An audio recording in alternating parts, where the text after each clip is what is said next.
Assalamualaikum warahmatullahi wabarakatuh. Kembali lagi dengan saya Ahmad Bustan Arifin. Untuk kesempatan kali ini saya akan menjelaskan sebuah berita kembali terkait P3K part-time.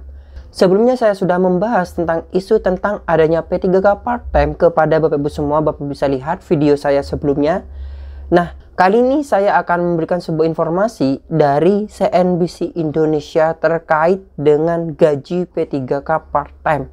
Seandainya Bapak Ibu penasaran, coba kita bahas secara bersama-sama. Nah, bagi Bapak Ibu yang ingin nantinya berkomentar, silakan komentar sebanyak-banyaknya di kolom komentar di bawah. Atau mungkin memberikan sebuah tanggapan, silakan Bapak Ibu bisa komentar di kolom komentar di bawah ini. Sebelum kita ke informasi, alangkah baiknya Bapak Ibu bisa like, comment, share, dan subscribe channel saya. Kemudian Bapak Ibu juga bisa join grup Telegram saya di @stidadiabacanal. Atau Bapak Ibu juga bisa follow TikTok dan Instagram saya di @abarifin_. Kali ini Abacanal telah memiliki sebuah website yang Bapak Ibu bisa kunjungi nantinya di www.abacanal.com. Serta seandainya Bapak Ibu ingin berkontribusi pulsa pada Abacanal ini, Bapak Ibu bisa kirimkan pulsa berikut nomornya di bawah ini. Jika Bapak Ibu berkenan tentunya. Langsung saja kita simak informasinya berikut ini.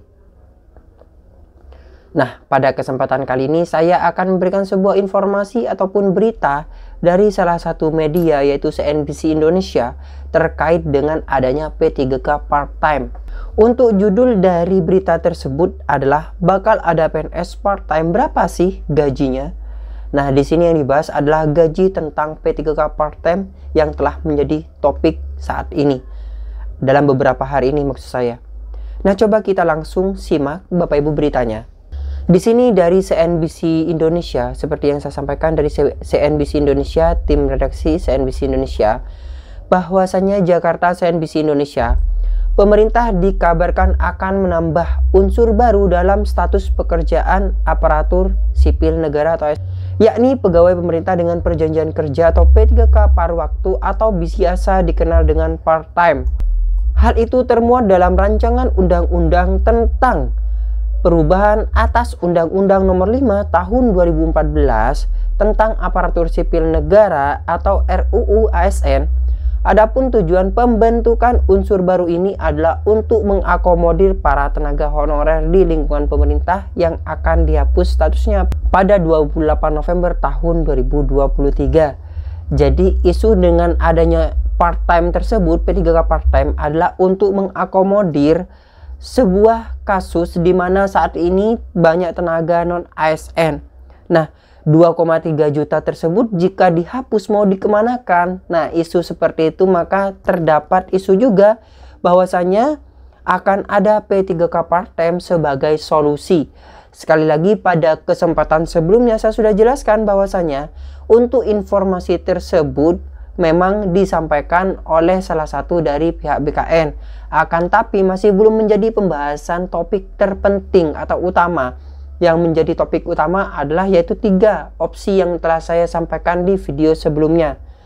Nah, selanjutnya kita coba bahas Bapak Ibu.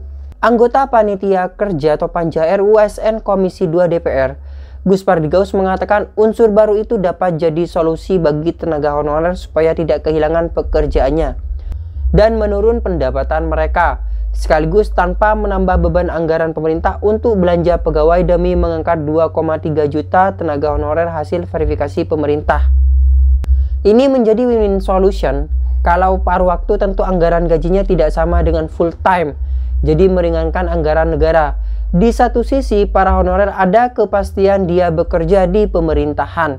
Ini bagian dari perubahan yang akan dilakukan di revisi UU ASN, ujar Gus Pardigaus tanggal 8 bulan 7 tahun 2023. Nah, ini juga yang menjadi perencanaan oleh DPR RI terkait dengan salah satu win-win solution yang menjadi solusi terbaik bagi Bapak Ibu tenaga non-ASN.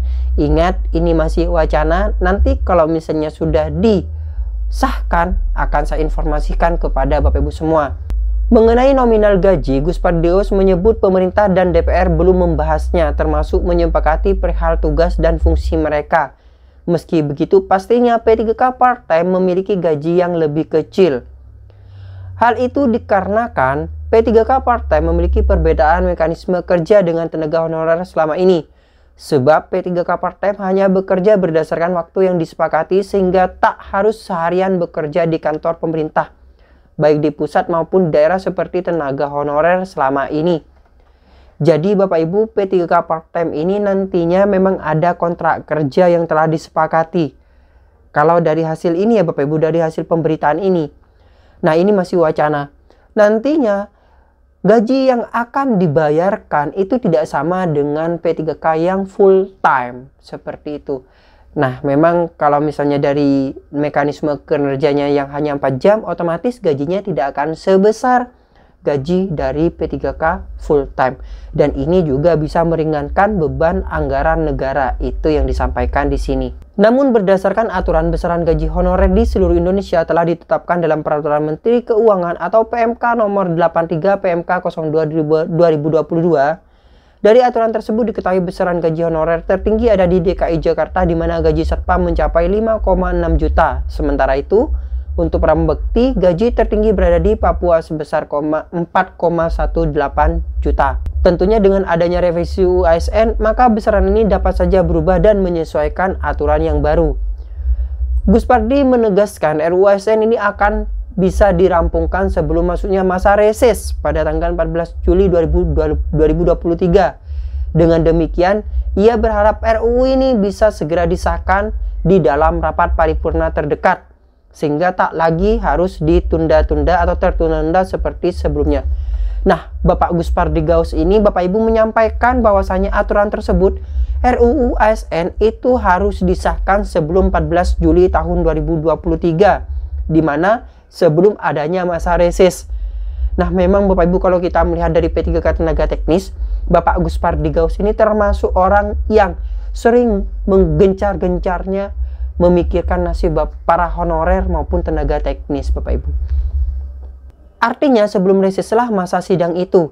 Ini kan tanggal 13 kita tutup masa sidang. Mudah-mudahan kita kan sedang berjibaku panja untuk membahas ini. Mudah-mudahan bisa selesai dalam waktu yang tidak terlalu lama, ucap Gus Pardi Gaus. Jadi Bapak Gus Pardi Gaus ini mendesak pemerintah untuk segera merevisi atau mensahkan revisi RUU ASN yang telah disepakati. Mungkin sudah ada Bapak Ibu kesepakatan, akan tapi belum disahkan.